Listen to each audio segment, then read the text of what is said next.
The 1 hour and 10 minutes are left behind before the conclusion, and therefore, as we have four reporters and Stephen and Professor Seita Emory of the University of Tokyo, who is also part of the project, is with us. Now, based upon the reports, let's begin our discussion. And I'm sure that the panelists want to talk a lot, and therefore, and also those in the audience are also willing to join discussion. So I'd like to give sufficient time for the exchange with you as well. And we had a preparation session on mail beforehand with the panelists. And when the part 3 was over, as of now, what has been already achieved and what are the remaining questions in terms of the climate citizens assemblies in Japan, that's what we wanted to share with you as an understanding. And I sent you email beforehand, and I believe such understanding has been already achieved given the presentations that we have just received. So we'd like to go beyond that to have even more in-depth discussion. As we have 6 speakers here, or 6 panelists, as I stated at the outset, in Durham County in the UK, the team leader of climate change, who has been engaged in the climate change-related initiatives in practice, is Maggie Bosanquet, and I think we are connected with Maggie online. Yes. Oh. You hear us? Yes, I can hear you. Thank you. There's a problem.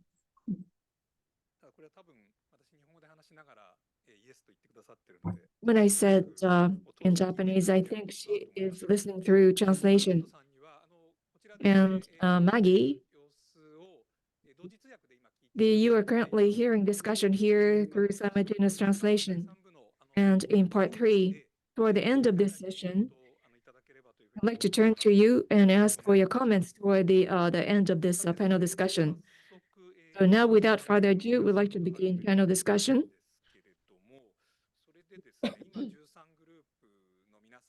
We received reports by 13 groups. Many points were made, including accomplishments.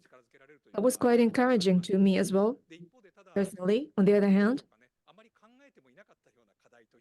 some challenges were revealed which were not shed so much light beforehand. In fact, some unexpected issues were also identified as well. So first, Saito-san, Endo-san, Kato-san, and Tokuda-san, who shared with us their experiences in their locality. I'd like to ask for their comments. So first, after hearing 13 presentations, if you have any comments to make or response, or any correction you'd like to make or suggest, what is the reaction to the reports from 13 groups? That's the first question that I'd like to ask of those speakers or panelists. And after joining the group work, is there anything that struck you, or anything that was something out of expectation, or you might think that all of discussion points were expected, or when you heard about the discussion in groups other than you were involved, if there is anything that you realized as new or innovative.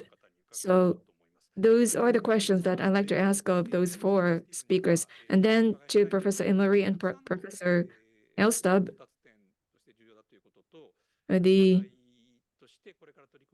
what we should work on, as well as the important landmarks, so to speak, to be achieved, and also to make the citizens' assemblies more effective, what should be done various ideas and the points to be emphasized were identified, and there were so many points made. Among them, if there are any points that you consider in particular as important, it doesn't have to be just one. You can point out several points. So that's what I like to ask Stephen and Emori-san to point out. Sorry for speaking too long. According to the sequence of seating, so first from the reporters or the panelists who also gave their presentations on behalf of their own locality, starting from Saito-san, please.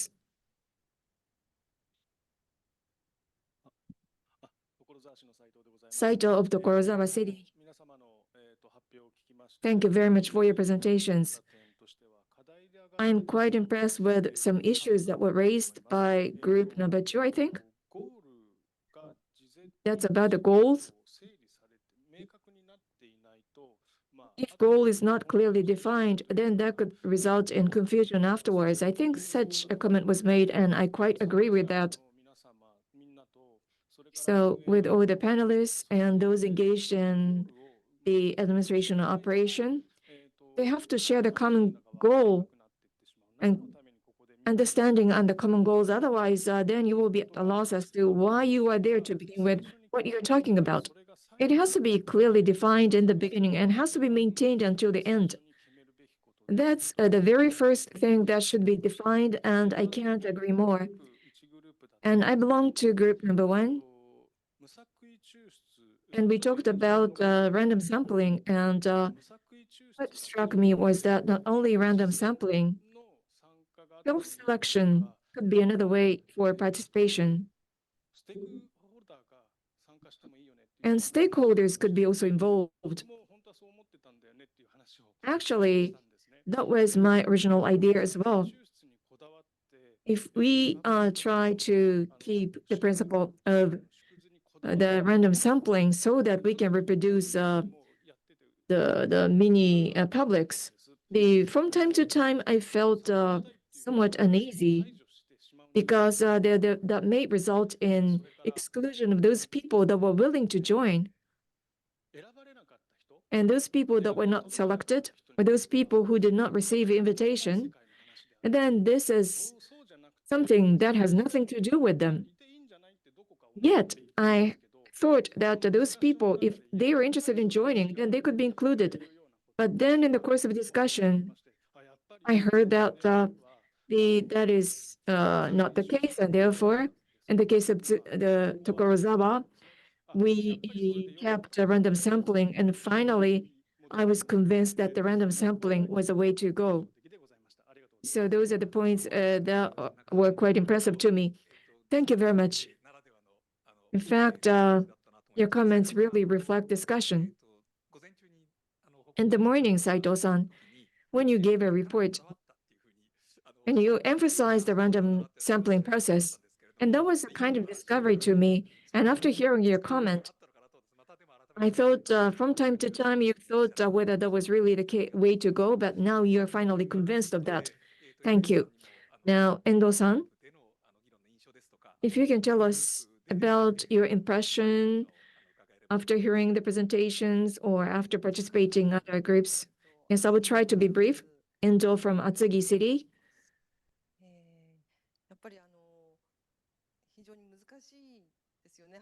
I have to say, this is quite a challenge. In fact, when we did this, this was really a groping in our way in the darkness, so to speak, a trial and error, because we were all lay people there. But then the difficulty of deliberation, the time, the skill of facilitator, together with information provision, whether it is relevant or not, those points were raised, and I renewed my awareness that those are, in fact, the important issues that are rather difficult. But now that we have more experiences, more case studies, there must be a better way to go. I think that is gradually being clearly defined. And those people that are selected, I gathered together with the organizers, but in order to have wide communication about the discussion that is going on there, and then mass media and the city government, they have to consider the better way to spread the knowledge about this kind of initiative. I understand that there are some journalists, including the journalists in my group as well. So how can we involve mass media in our initiative? I think that is important. So that whatever occasions, make the best use of this system and mechanism, inclusive of the budget available to us or the grant available to us. Willing local government, willing citizens have to be given the opportunity to engage. I hope we can have a good system to enable that. Thank you. The final point that you have made came from the actual person and who experienced the assembly in Atsugi, in this citizen-led assembly, the grant as well as the support coming from the local government. And we researchers say that from a theoretical point of view, but you have actually implemented the assembly with the citizen-led. So that was really significant. Kato-san, over to you.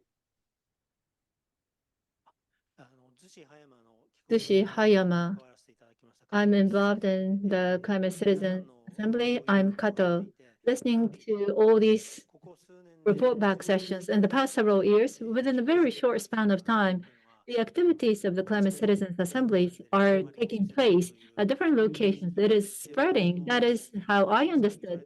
I myself, yes, once again, recognize that it's spreading, and also deliverables has been presented. And this can be a very good reference that others can utilize.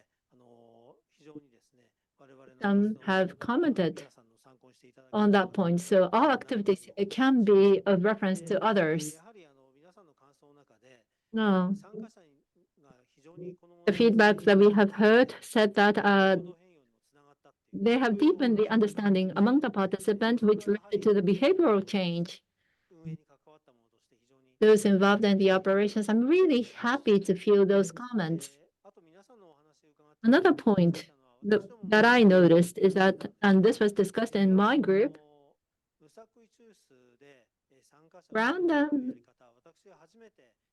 selection, random sampling. When I heard of this, this is such an innovative approach without any bias, not just the participations by those having an interest.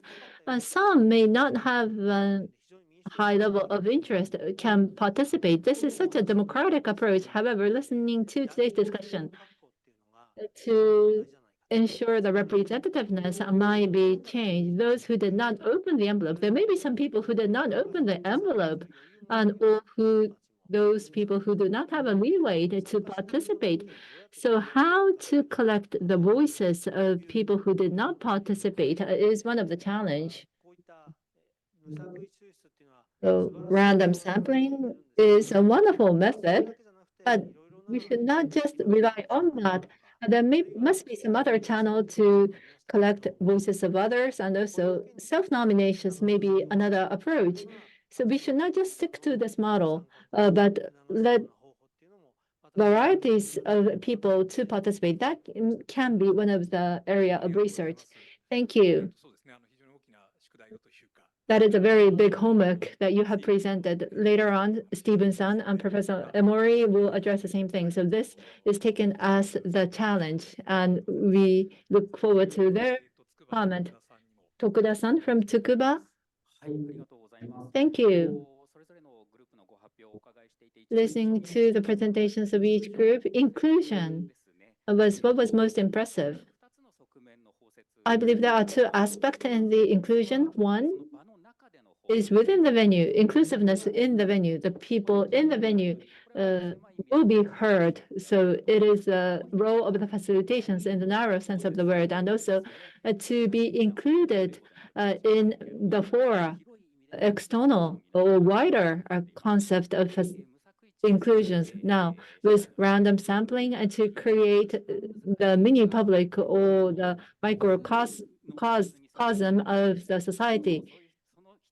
But in order to create that representing the wider population, we have to, first of all, have a good understanding of the attribute of the people. Take, for example, income, probably not in Japan, but try to create the mini public by the different attributes. Take, for example, do you own your house or is it the rental base?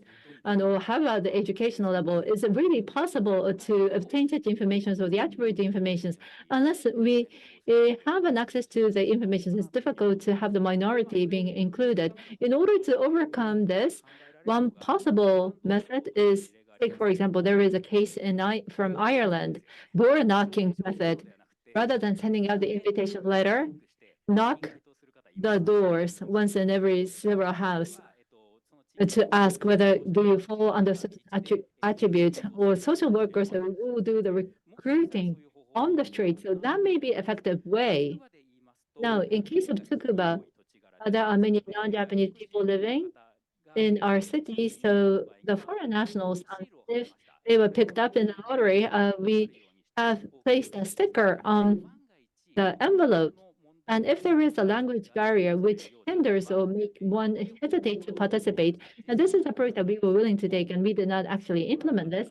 But this was a case I'm from Scotland, I believe. The interpreter shall be brought by yourself. You can bring your friend, anyone is okay. And that person, the same remunerations have to be paid. So that was the intended approach that we were willing to take. Because it's very difficult for the organizers to prepare everything. But this is the approach that we were willing to take in order to ascertain the inclusiveness. That is it for myself. Thank you. Assembly of Tsukuba's feature is that, as I mentioned, well, it's the research institute led. Well, at least that is one of the strong features of Tsukuba. What is the significance of that is that based upon the past failures, and you collected the best practice throughout the world, have a learning and then reflect that, and also that is a research institution led or the researcher led. That is a strength. So what to do about the inclusiveness? And thank you for citing a very specific point. Thank you. So then,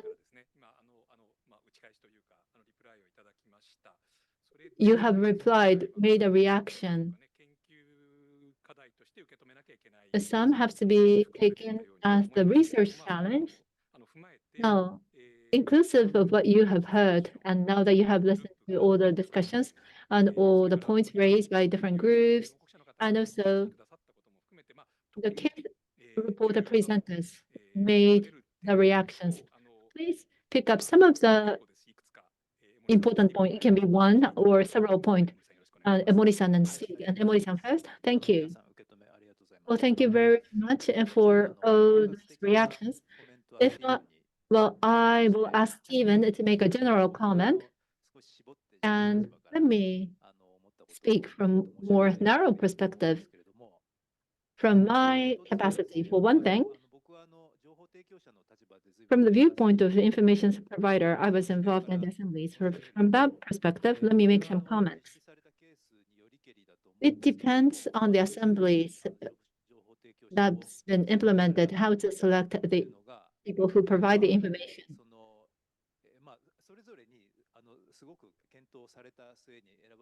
I'm sure that there is a good deliberations before making the selection of the expert. The system of selections may differ from one locality to the other. Take, for example, steering committee might have had the discussions, they may be government-led. And for this particular persons, well, ad hoc assignment may be made, or probably lack of time to have a sufficient preparations. It may vary. Now, listening to the cases from UK,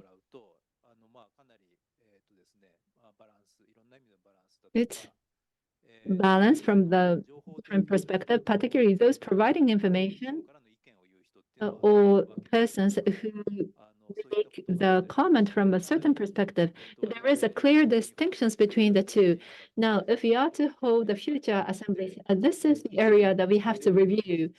So how to select the people who provide the information, what know-how, expertise is required, what are the points that we have to be mindful of in making that selections? If this are to take place with a smaller community, you may not have time to spend. So it's case by case. But we can learn from others on this point. If this are to be done on a full scale basis, this is something that needs to be established, particularly on how the information provider will give an influence to the discussions or the deliberations, and how selections was made to the information provider. The transparency of that selections can be one of the issue. And so that is one concern that I have. Second point to mention is that, so moving forward from here, in order to spread the Climate Citizens Assembly in Japan, there are different opinions that were voiced, and I agree to a lot of them. Say subsidies. Is it going to be prefectural or the national government that would be providing subsidies and actually hold these assemblies and actually provide that? And of course, there is an issue of whether the national government would be hosting that, but perhaps the Ministry of Environment could be in a supporting role so that and of course that a lot of municipalities and climate assemblies is something to do basically, and what was interesting to know was that the people on the government side, the administration, had a lot to learn. I think those people in the municipal governments also always position the citizens as people just sort of complaining, but it was not like that. The people working in the municipalities, the officials had a lot to learn from the citizens, and I think that was good, and that was my sort of meaning there. Thank you very much. Feedback and also emphasize what you think important from the output from the group discussions. Thank you. Very happy to. Firstly, I'd just like to thank everyone in the room, the small groups that let me listen into their conversations, all the presentations we've had, my fellow panelists. I'm learning lots. I've got 8 points that I'd like to make. If that's too many, feel free to interrupt me when I'm out of time.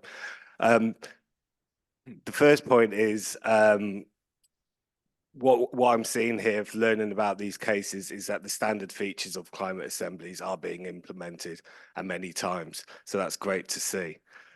Second point is you're grappling with the same issues that we are in the UK, in Europe, in terms of the practice. So you've caught up very quickly, how to, with facilitation, how to deal with louder members, how to deal with quieter members, what to do about information overload, how best to manage the time within the process.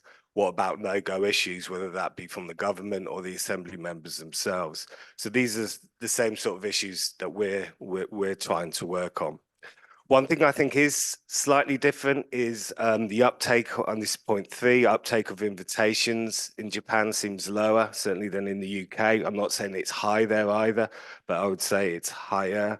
And my concern is this is leading to skewed assemblies, that there's too selective who's deciding to participate. Take the point about Ireland. I wouldn't do the door knocking thing. I think that's more exclusive. In Ireland, they ended up with a husband and wife through the door knocking the mechanism. So I think the letters is still the way forward. So point 4, part of the problem, and many groups mentioned this, was low public awareness of the assemblies and indeed what they are. And if that can be increased, maybe more people will take up the invitations. This is really important. To achieve this, we need more media coverage, more media exposure. As I mentioned this morning, we we need to invest as much time, effort, budget into the communication of the assemblies as we are doing so into the organisation of them.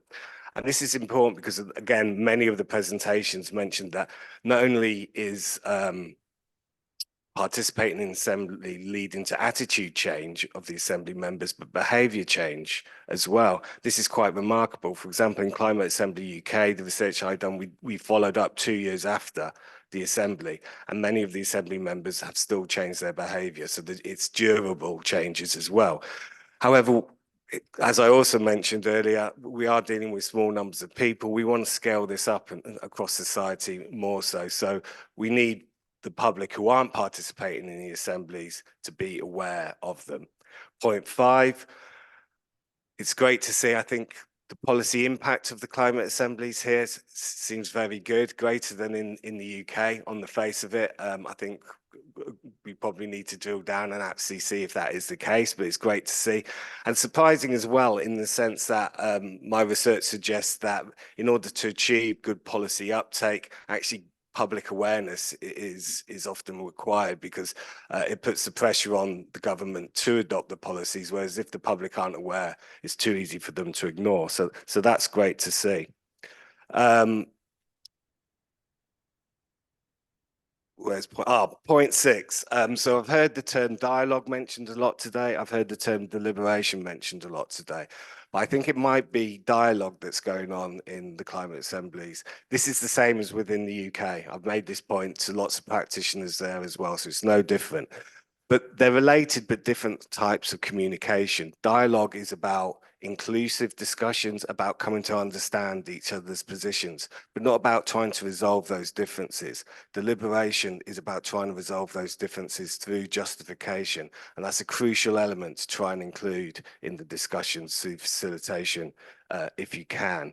We're seeing a large number of recommendations being produced by the climate assemblies in Japan. As I said, the same's happening in the UK. But this can be difficult to achieve accountability when the government gets sent such a long sort of shopping list of what people want. And I think it's because dialogue is happening and not deliberation. So deliberation encourages people to make trade-offs, encourages people to prioritize. So I would encourage you to, those of you who are organizers, facilitators, to try and get that deliberation in there, where the recommendations can be prioritized to perhaps a smaller number. At the moment, from what I learned about the processes today, voting is the main mechanism to try and narrow down the numbers, but that should be the last resort, and it should really be achieved through deliberation prior to that. Those are similarities I see from what I've learned today. Variations in practice in Japan is that I think in some cases there's been a formal response from the government to the climate assembly. I think that's really good practice, so that's something that could perhaps be standardized. I think some assemblies are sampling on climate attitudes. I think that's really important. I'd encourage that to be a standardized practice. Otherwise, especially with, you know, we mentioned about the low take up of invitations. The danger is you're getting people who are the most concerned about climate change participating in your assemblies, and we want a mixture of people as well. And so sampling on climate attitudes can help do that. I think some assemblies are having a steering committee which are making decisions about information and scope. And I would again encourage that to be standardized. I think it's really important. It can gain trust from the politicians, but the public as well. There's a lot of skepticism about these sort of processes, amongst the political class and amongst the public. And a steering committee, which in itself is balanced, and then making decisions about what information should go in there, can allay some of the fears that politicians and the public have. And then that takes me to the last and final point, eighth and final point. And this is, it's great to see that you're evaluating these processes. You've shared survey results from the assembly members. That's great. And they're having the positive responses. But that's what we would expect. This is will be the best public engagement processes these people have ever engaged in. They're designed to be so. That doesn't necessarily mean they're good enough or that they can't be improved, or that it's good practice by Citizens Assembly standards. So what I would encourage is to always have the evaluation, but look for external evaluation as well. Otherwise, you're marking your own homework. But the evaluation is absolutely crucial in terms of building up information, learning, and evidence base for improvement of these processes. The OECD have produced a guide for evaluation of citizens' assemblies. I'd encourage that as a starting point. And then just to conclude, I'd very much like to thank the translators today. It's been fantastic. Thank you all. Thank you very much, Stephen. どうもありがとうございました。皆さんどうもありがとうございます。 Thank you very much for your presentation. And as Emori-san and Stephen mentioned, so many important points have been covered. And so from here, it is 4:50. We only have about 30 minutes. So from the panelists, if there's anything that you want to mention based on what was mentioned by the panelists, if there is anything you want to mention, please do so. If not, we'd like to open it up to the floor. Is there anything that the panelists would like to add or comment on? Yes, Professor Emery, please. The difference between dialogue versus deliberation that was referred to by Stephen, that was something that vaguely formed in myself, and now that was clearly defined. The dialogue that is important, not to deny the other party's position, that's important, but at the same time, to point out that my position is different from yours, that has to be also identified. By so doing, discussion could be further deepened, and I thought that was the important as a next step to go to follow dialogue.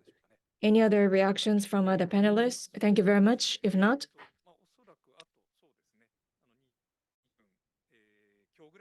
we have a little bit more than 20 minutes. So I'd like to now open discussion to the floor. Anyone who wishes to take a floor first and ask questions? Of course, there could be questions, or the point that I'd like to suggest for discussion is that in the future, in Japan, from now on, for better use of climate citizens' assemblies, what can we do? And that's a point that I'd like to suggest so that you can emphasize what was discussed in the working group or the group discussion, or any points made by other panelists or whatever. Please. Any questions or comments are welcome. Yes, there are two people raising a hand. So starting from the person that is seated toward the front, Sato-san, I think. Please.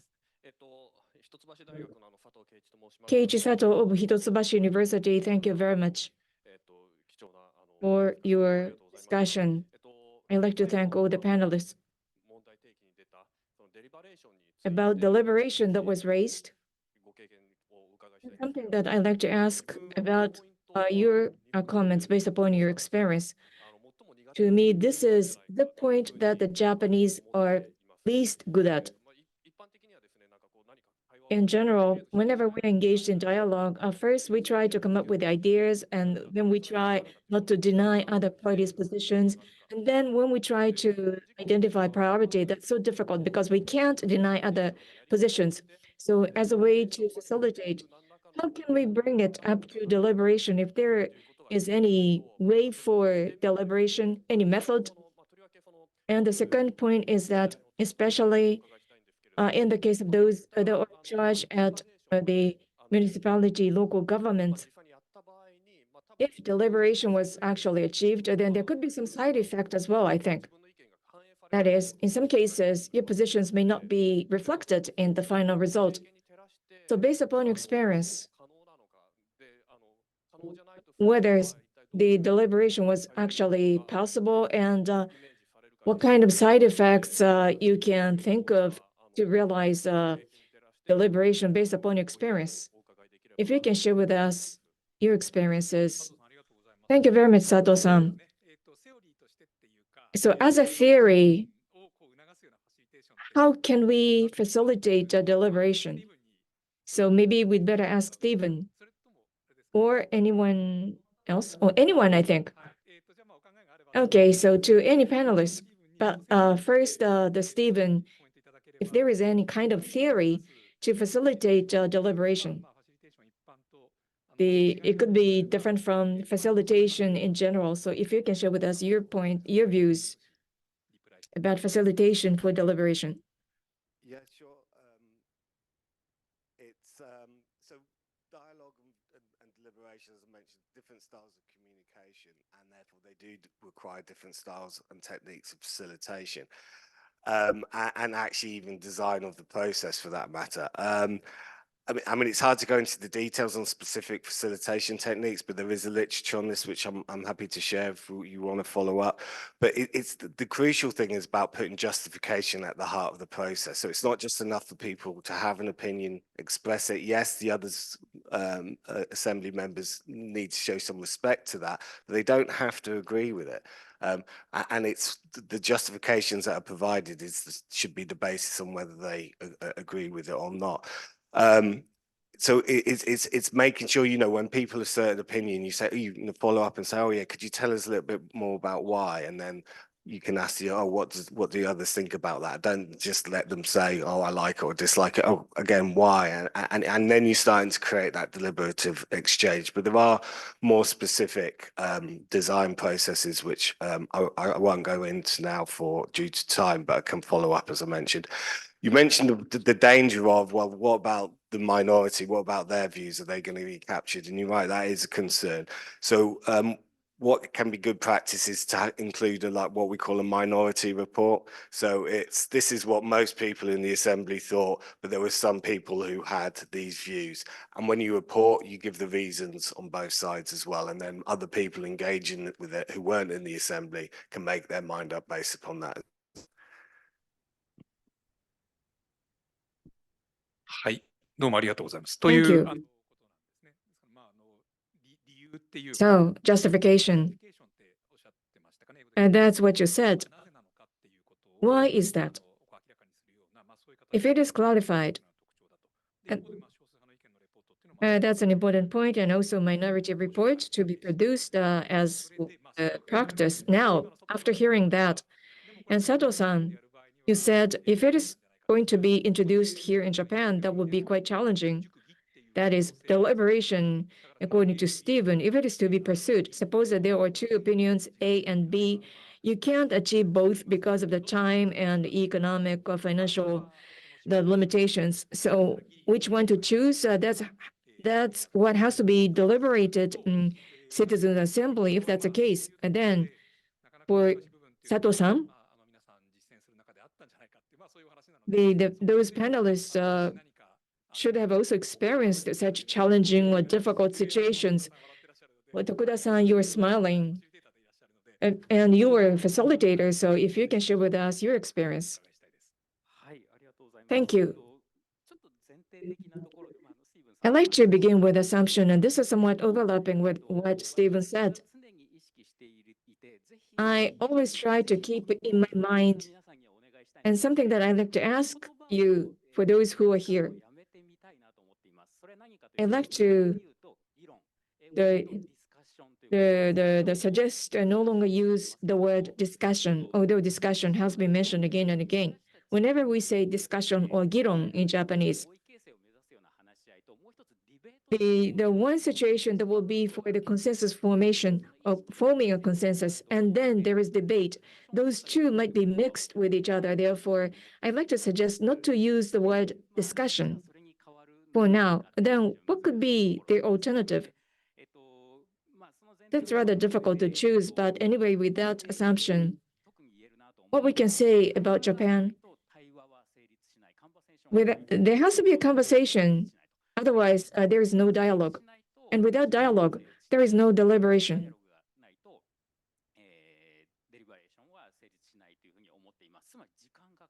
that means we need time. And that's the most difficult part, because if you try to schedule a long time for meeting, then you might be afraid that there may be a fewer participation if the meeting is too long.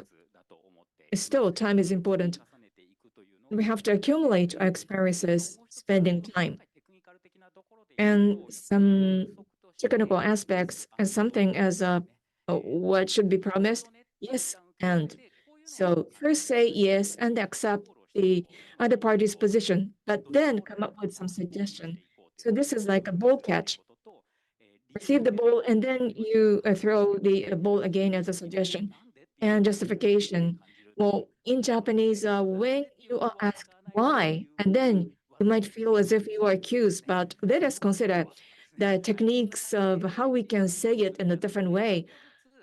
Like, for instance, I'm wondering what is the essence behind that or something like that. And by using those techniques, it could lead to some deliberation, I think. Thank you very much. That was quite significant as implication. The point suggested by Sato-san, I'm sure that Saito-san or Kato-san or Endo-san, I'm sure that there are a lot that you'd like to comment on. And maybe among the participants who are here today, if you have experienced attending climate assembly, either as a facilitator or as a participant or as an observer, if you have any reaction to what Sato-san asked as a question, panelists or the participants, if you have any suggestions, yes, please, Murakami-san.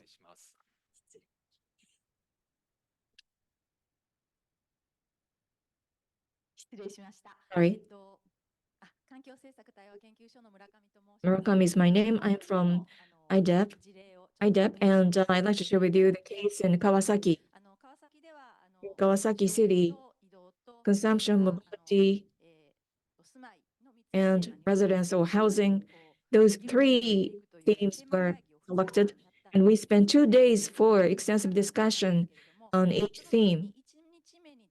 And on day one, there was a discussion. Well, I should not say discussion. So ideas were raised on day one, and they were categorized and organized, and then they were given as a feedback to the participants, and then the votes were casted by the participants.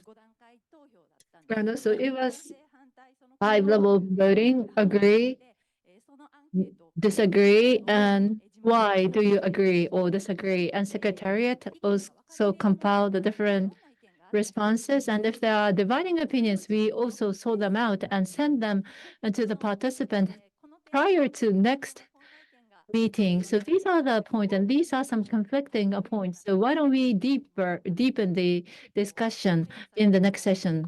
So that was quite a work, but that can be one of the approaches that can be taken. Thank you.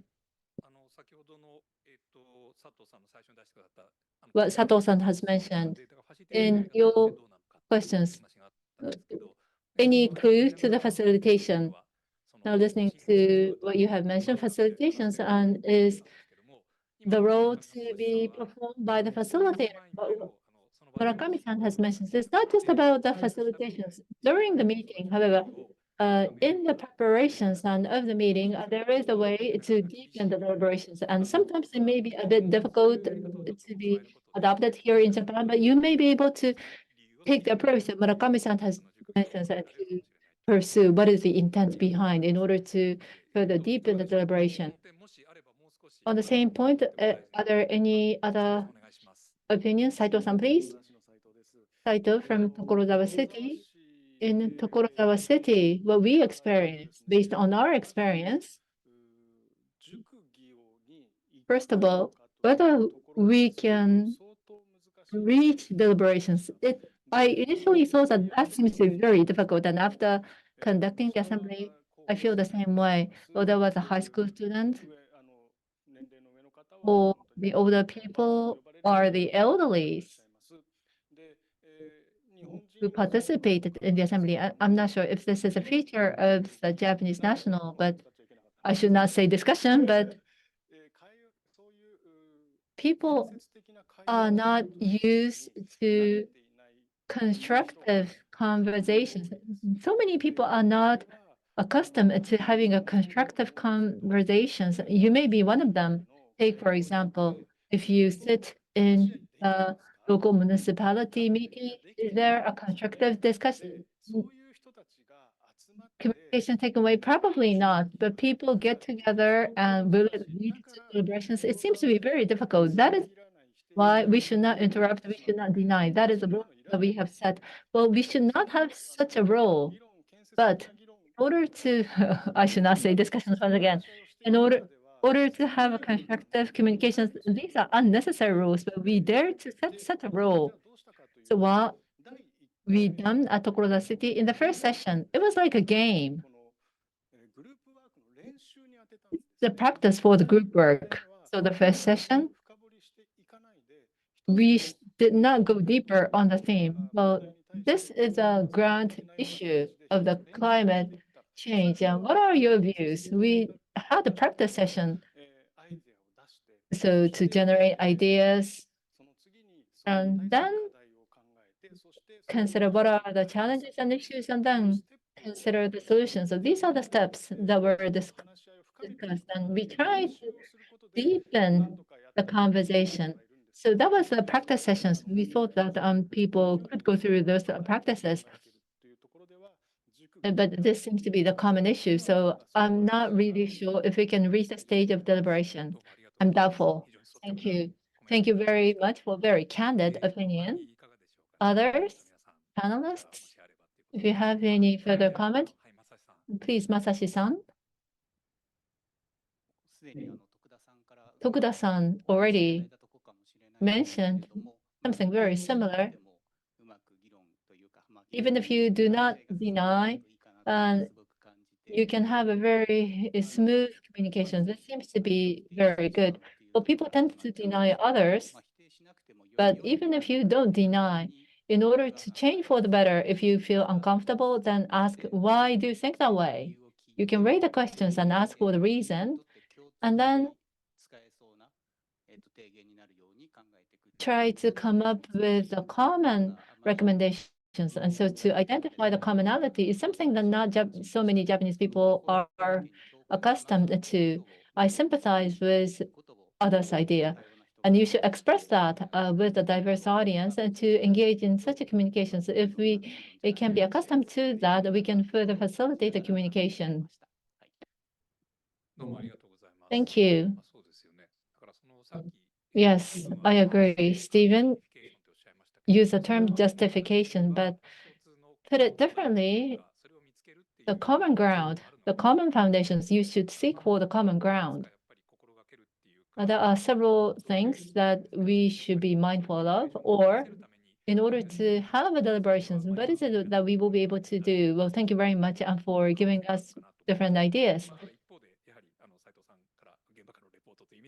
But what Saito-san has mentioned, there are still many difficulties. We could confirm that coming from the actual voices and from the site. We still have 10 more minutes. I see another person's raising his or her hand. So why don't we move on to take up some other point? My name is Kashiwa. I may not be organized in sharing my thought, but based upon the discussions that we've been having, uptake of the invitations is rather low in Japan. Those selected as members of the meeting, but other people, their level of the interest, their level of awareness may be one of the issues. Well, inclusive of all these points, still here in Japan, Climate Citizens Assembly, this method itself is not well known yet. That seems to be the fundamental issue. Now, if I may add, media, the press is not covering. Newspaper, TV, news programs does not pick up the assembly. That's another point. Kilo Best movement was taken up at France. That led to the nationwide Climate Citizens Assembly. Well, this was widely discussed in the society. That seems to be the basis. Same thing in UK. Extinction Rebellion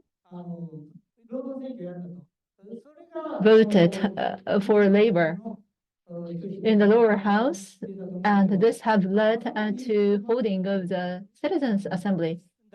And so we should recognize the significance of that.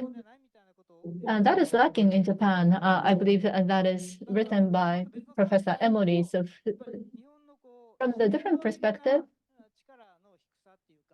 the low capability of the movement coming from the civic society, and also there is an issue of the press they're not covering. Take, for example, the press is not even covering, even though there is a demonstration taking place in front of the Diet. So these in themselves are creating the low awareness. Not so many people know about the assembly.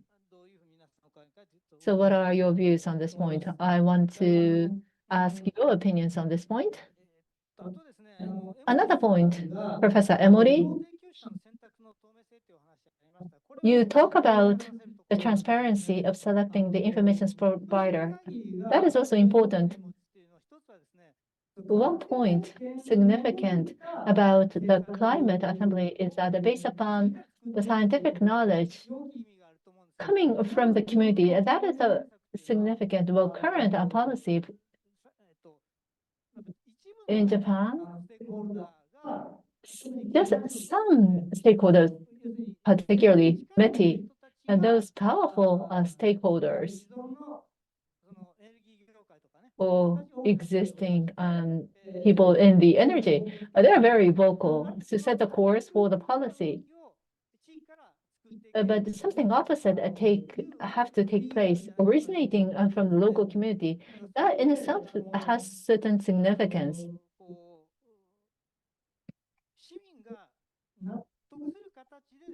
So in a way that is convincing to the citizen, and to translate the expertise and knowledge to the daily living of the citizens. At the same time, this can be the starting point. The proposal coming from the Citizens Assembly, can we achieve the zero emissions in 2050? We have to raise the bar moving forward. Take for example, in Europe, this is a repeated process. And that is necessary here in Japan. Sorry, my opinion might not be organized, but thank you very much, Kashiwa-san. The discussion point about the former comment was what within the meeting.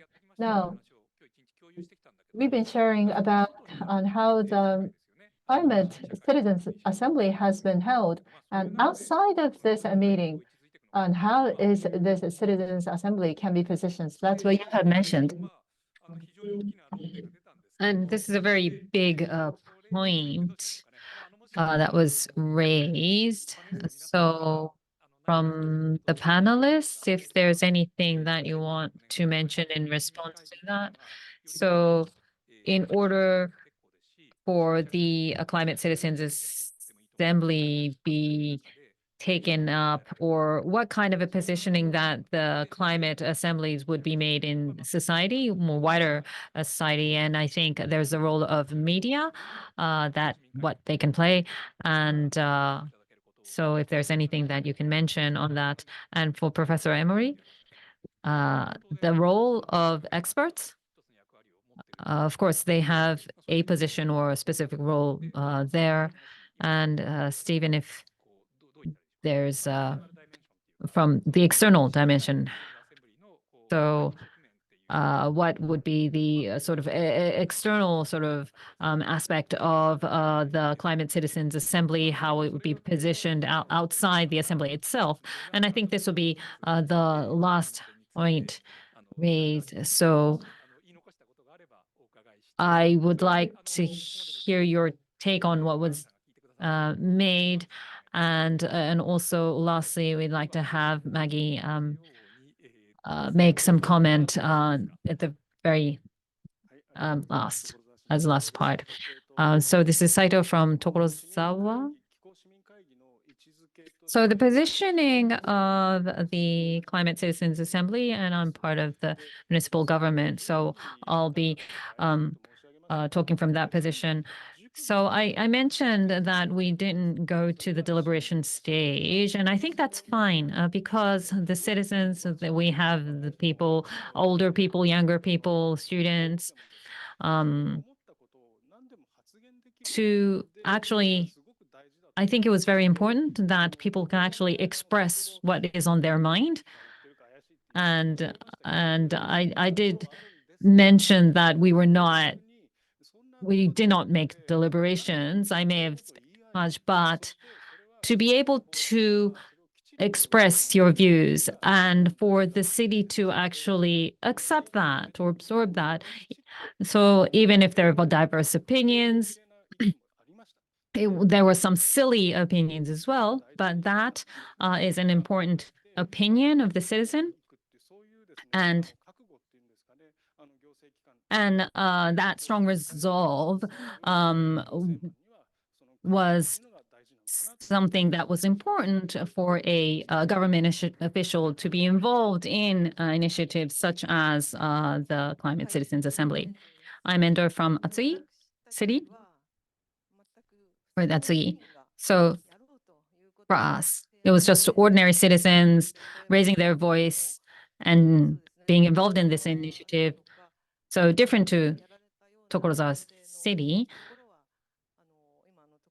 And so the examples of Tokorozawa City, so their resolve in accepting the citizens' opinions, I think it's commendable. Not necessarily all of the municipalities are there. Me as an ordinary citizen, I don't place that much trust in the government. I don't think everyone is as good as Tokorozawa City. And if all of the municipalities decide to do Climate Citizens Assembly, I'm sort of afraid that some municipalities may abuse that.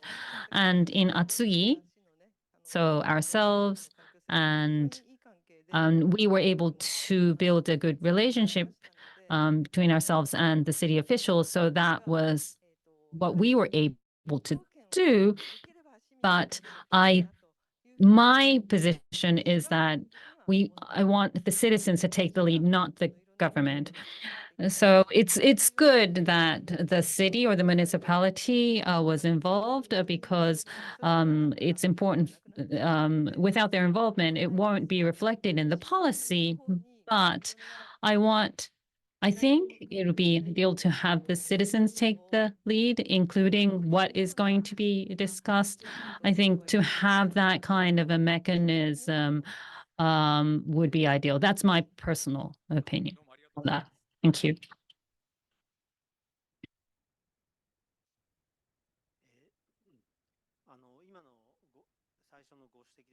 On what was pointed out, in Japan, the media doesn't take it up, and there's a weak sort of capacity or capability of these citizen groups, and also was pointed out that we're not at a deliberation stage, and I thought that was interesting. But this activity of Climate Citizens Assembly that started in Europe and bringing it to Japan, and to expect the citizens to be able to do deliberations would be something we might be asking too much, at least at this stage.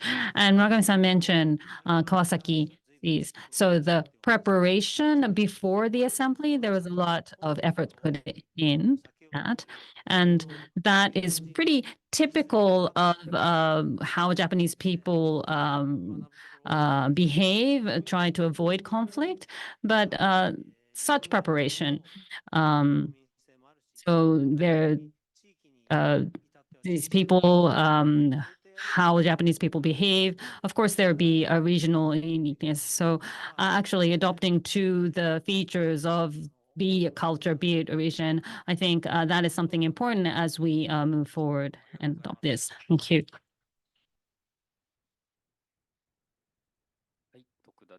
this Tokuda.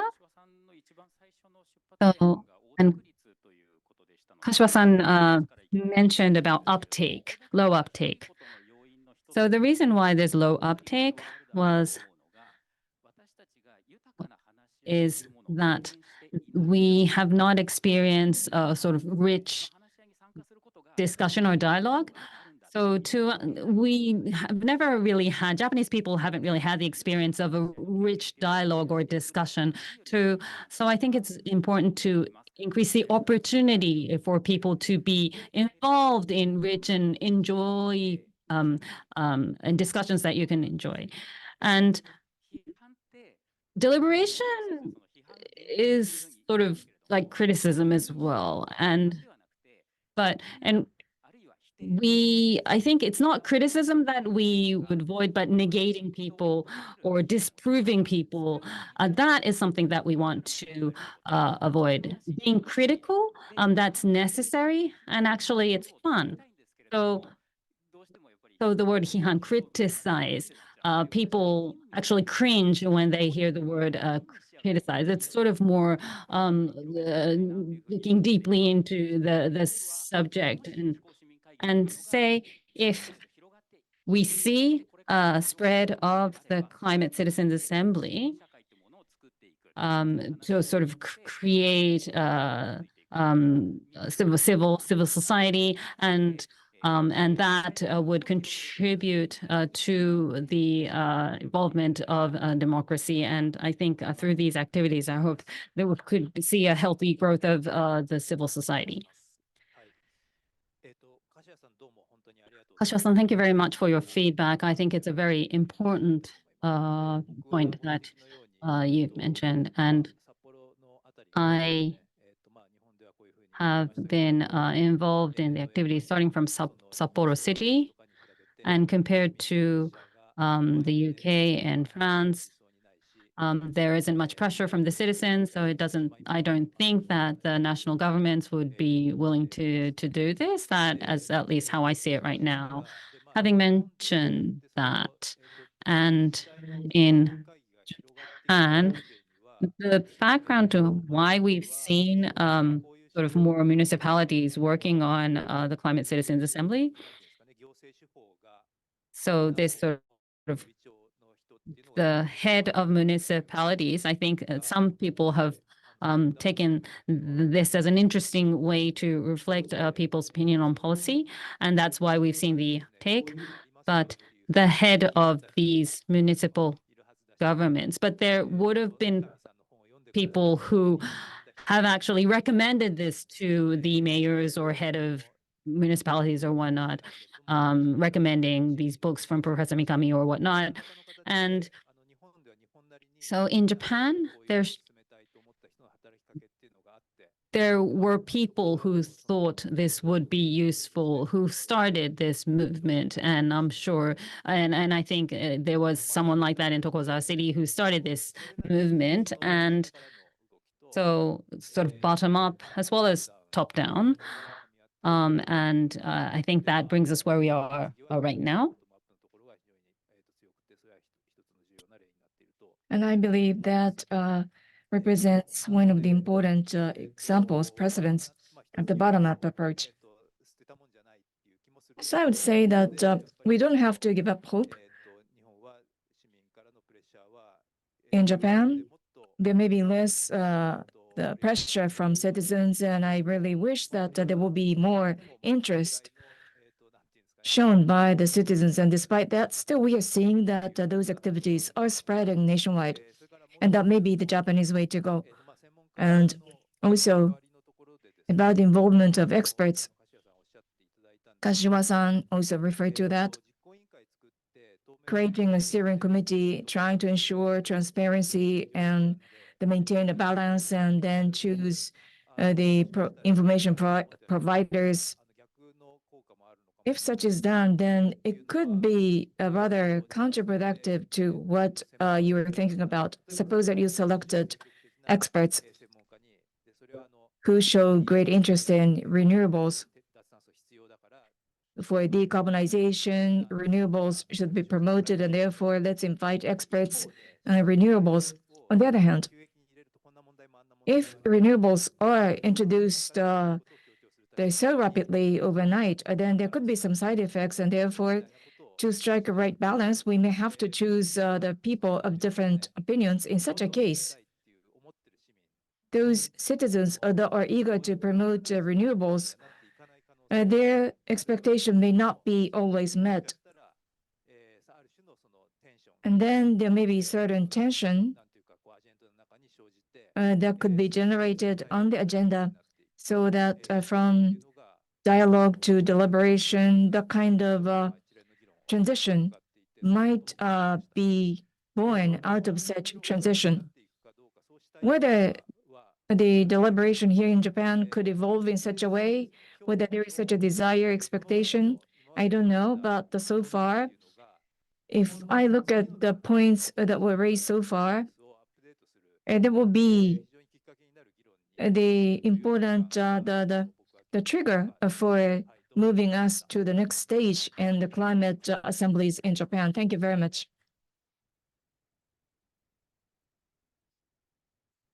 Thank you. Yeah, some really good questions, some really good points there. I'll talk a bit about the media coverage because I do think it's important, and it's a massive challenge. And I've already mentioned a bit more about us having to take the communication side of assemblies more seriously. So I'm going to talk a bit about the media itself. I mean, we do actually have at least one journalist in the room, so we should also perhaps ask them on this. But the problem is our media systems are so competitive that everything needs to be sensationalized to focus on drama and competition. And when politics delivers that, the media will cover it. It actually puts the public off politics. It's not what they want to see. At the same time, will they tune in if that drama, that sensationalism, that competition isn't there? And this is part of the problem for a citizens' assembly, is because it's a new way of doing politics. It's completely different to the party politics that we're all used to, but also all a bit fed up with as well. So it is a real challenge. It's crucial to achieve, and I do think I've spoken to journalists in the UK about this, and they do say is if there's going to be influence of the assembly, then there's a story to tell. So that's been happening in Japan from some of the cases I've been hearing about, and yet that media coverage hasn't followed. But a couple of interesting cases for Europe to show the differences. Take France. Now Macron, he promised to implement the recommendations from that climate assembly without filter. Now that didn't happen. In fact, it proved very controversial as a result. But the association with such a high-profile politician, plus that promise of influence, made it a big story, got lots of coverage. Public awareness in France of that climate assembly was very, very high. In contrast, Climate Assembly UK actually still got a reasonable amount of media coverage, more so than most mini publics in the UK, and yet we did a public opinion survey and awareness was very, very low, but it didn't have that promise of influence and didn't really achieve influence either. So I do think that's crucial. The other point, some people are hopeful that institutionalization of climate assemblies, making them permanent, making them routine, might help. If it's part of the normal political infrastructure, perhaps it will pick up a bit more attention. I would hope that would be great. It could go the other way, though. It could be, well, this isn't new. It's always there. What's the story? Why report on it? So we'll have to watch what happens in the few cases that we have of these permanent bodies, such as Brussels Permanent Climate Assembly that I mentioned this morning, to see what happens there. And if I may, I just want to finish up with one last comment about on the previous conversation about deliberation and about culture and whether Japan rather has the right culture for deliberation. I've been working in this field for quite a long time, and I was in Ireland talking about mini publics before they'd had any mini publics, before they had their first famous citizens' assemblies. Question for the audience was, we can't really do that here in Ireland. We don't have the culture for it. Look what's happened there. I was working in Scotland previously, and when I was teaching my students about mini publics, their response was, we don't have the culture for that in Scotland. It wouldn't really work here. They've had several citizens' assemblies now, many different types of mini publics. It does work there. I'm convinced it's exactly the same for Japan as well. Thank you.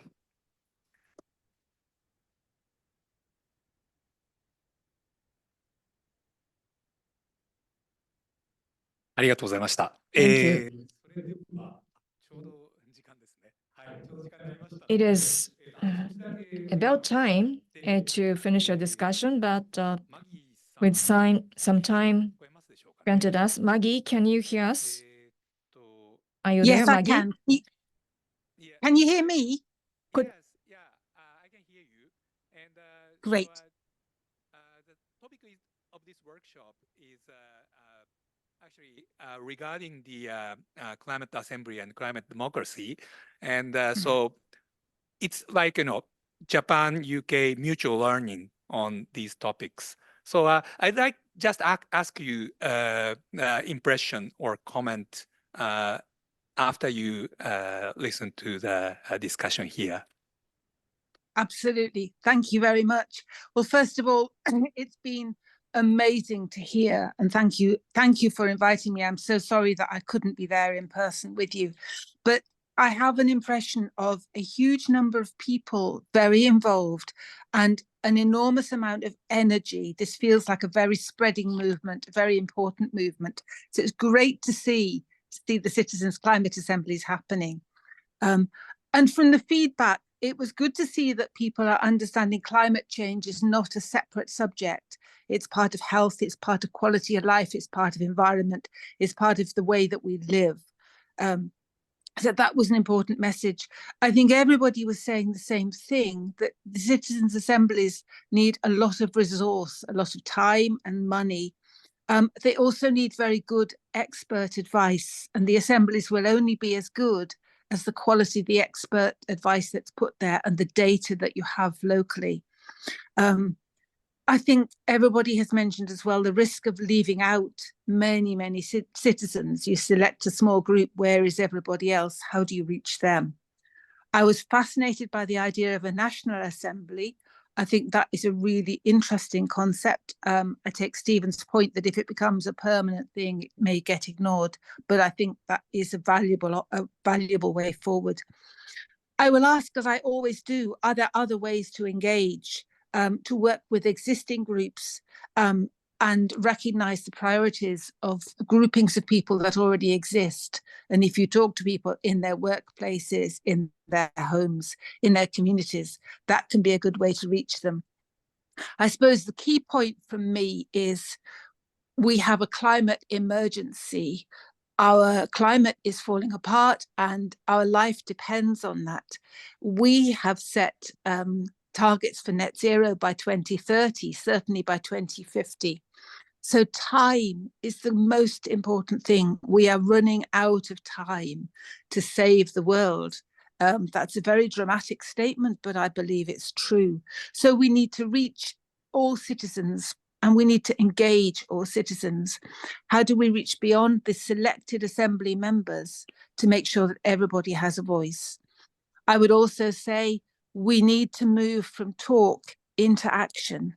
How do we ensure that the citizens' assemblies have an impact?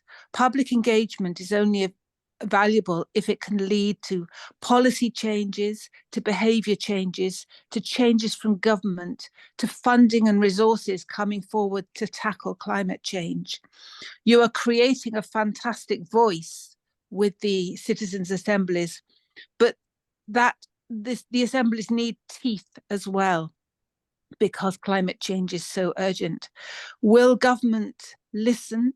Will business and companies, will they change their behaviours because of the assemblies? Will people change their behaviours? Will the media become involved? I think there was some interesting discussion there, and certainly, as Stephen says, in the UK, the media like a story, they like some drama. Calm representation doesn't get listened to, but if people go out and stop the roads, they will take notice. How do we make calm, rational discussion from the assemblies into action that will actually change things? there's lots more to say, but I don't want to take too much of your time. So I would say thank you again for inviting me, and keep up the excellent work. You're all amazing.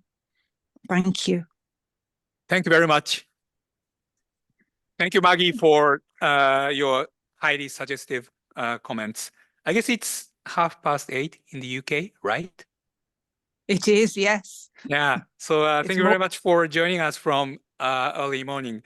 マギー・ボサンケットさんでした。ありがとうございました。 Thank you. そ So れでは that 皆 was さん Maggie Basanket. Thank you. 今日ですね、非常に有益な So we've had, so we would like to thank the people who have given us very fruitful input, Stephen, and the panelists. So a lot of applause there. And I would give the microphone back to the moderator.